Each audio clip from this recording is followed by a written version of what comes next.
tadi gimana prosesnya di dalam, terus seperti apa mungkin sidangnya Bang? Ya jadi baik, hari ini tanggal 28 Mei ya, hari ini adalah sidang pertama terhadap gugatan ya Nikita Mirzani dengan gugatan manifestasi kepada klien kami ya Dr. Reza Gladys. Pada hari ini adalah merupakan sidang pertama tentang pemeriksaan berkas dan para pihak yang hadir hari ini. Seperti itu. Yang lain?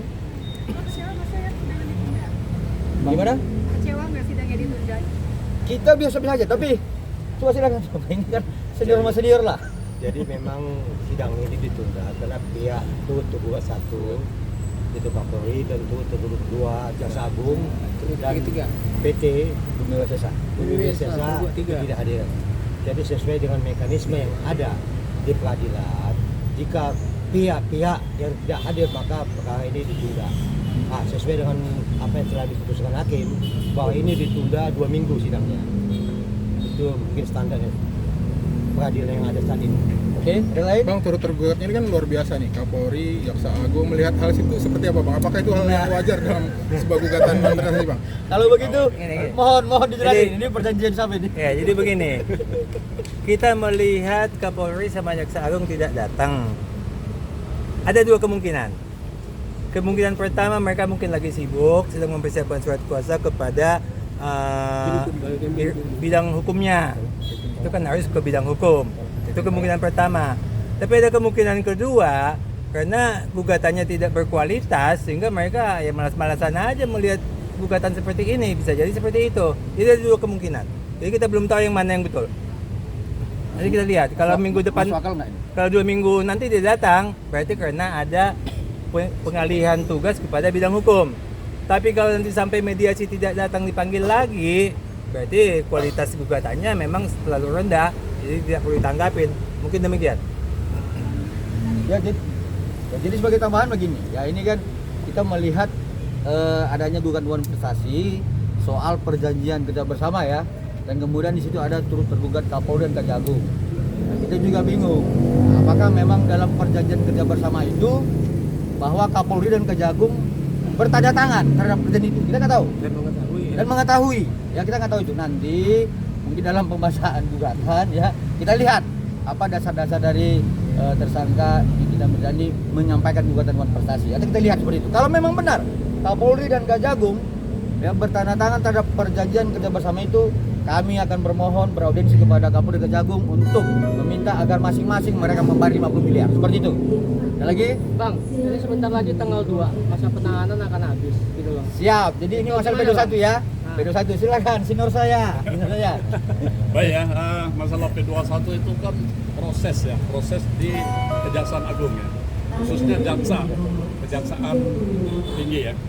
Proses Kejaksaan Tinggi DKI. Itu hak ataupun kewenangan untuk mengeluarkan P21 itu ada pada Kejaksaan Tinggi DKI. Nah, kalau memang pernyataan dari penyidik itu sudah lengkap, ya mungkin pada waktu mau naik jadi penyidikan itu kan sudah ada memenuhi syarat 2 alat bukti.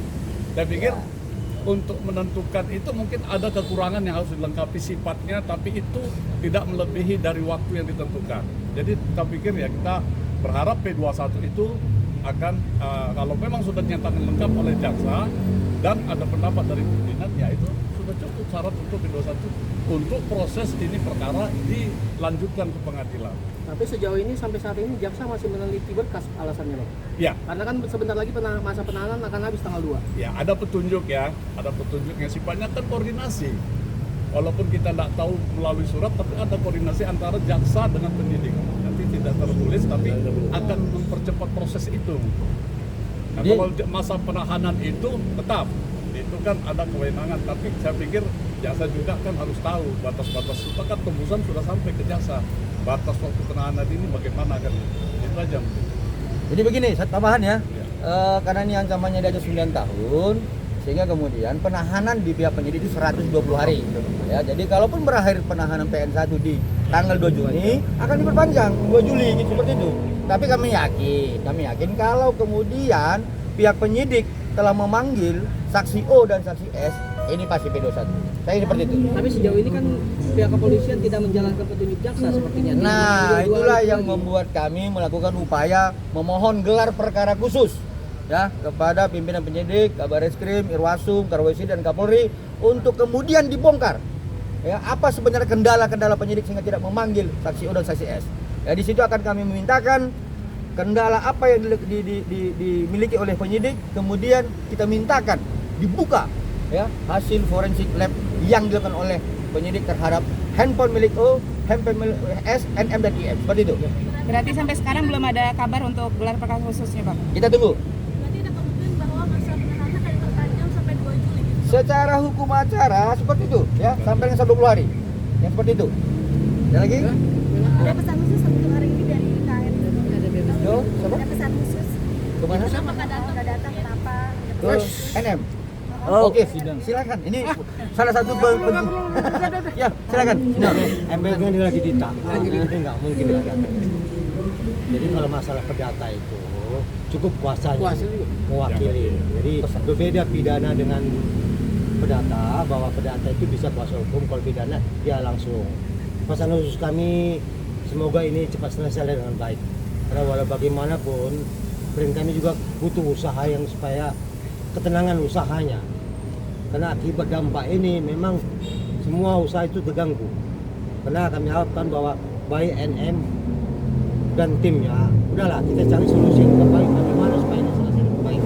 Secara mekanisme hukum, silakan jalan mekanisme hukum, tapi debat-debat ini udahlah kita hentikan aja. Kita proses hukum aja kita lakukan. Itu aja pesan kami. Ya jadi Pesannya adalah Abang wakili kami dan yakinlah tidak ada yang seperti yang disampaikan dalam undang prestasi. Seperti itu. Kali terlihat akrab dengan Bang Fahmi mungkin. Ya iya dong, kami kan rekan sejawat. kan bukan musuh. Undang-undang 18 tahun 2003 kami rekan sejawat ya. Jadi jangan munculkan istilah-istilah pengtip lagi, pengacara detektif, jangan seperti itu. Kami ini adalah rekan sejawat ya. Kami harus ada emosional, saling bersalaman karena ini yang bertikai adalah masing-masing klien kami, bukan kami ya, seperti itu. Siap. Oke, siapa? Tadi soal Pak RT sendiri bilang bahwa yakinlah ini bukan one prestasi. Sempat tadi Bang Mario ngomong bahwa melakukan ikat janji. Nanti Itu sudah masuk ke dalam pokok perkara. Enggak, Jadi tunggu. kami tidak membahas ke sana karena ini masih proses awal persidangan. Ya kita lihat aja perkembangan. Mekanisme kita jalankan. Oke. Yang bikin KRT yakin bahwa ini bukan one prestasi. Ya kan ada dokumen sama kami. Tunggu si Buktiannya. Ade ini pertanyaannya. Kan ada one prestasi, ada ingkar janji. Itu sama. Jadi yang terkecoh ini bukan one prestasi tapi ingkar janji. Itu sama. Bahasa Indonesianya ingkar janji, Iya. bahasa mungkinnya Pembuktian ada sama kami, seperti itu. Katanya Bang Fahmi bilang ini ada one prestasi yang apa? Nanti kita buktikan dalam persidangan ya. Ini adalah perdata pembuktian formil. Ayo kita buktikan dalam persidangan nanti ya. Satu itu juga kan nggak mungkin kami buka strategi kami dalam Iya menghadapi dong. gugatan ini. Jadi jangan aja, silakan aja dinyatakan one prestasi silakan. Tapi kami punya bukti-bukti yang cukup valid. Ya. Cukup kuat, Waduh. cukup kuat. Kalau ada 100%, 100%. Bukan 100 lagi, lebih lagi. Ya, seperti itu. Oke. Terima kasih Bang. Terima kasih banyak Bang.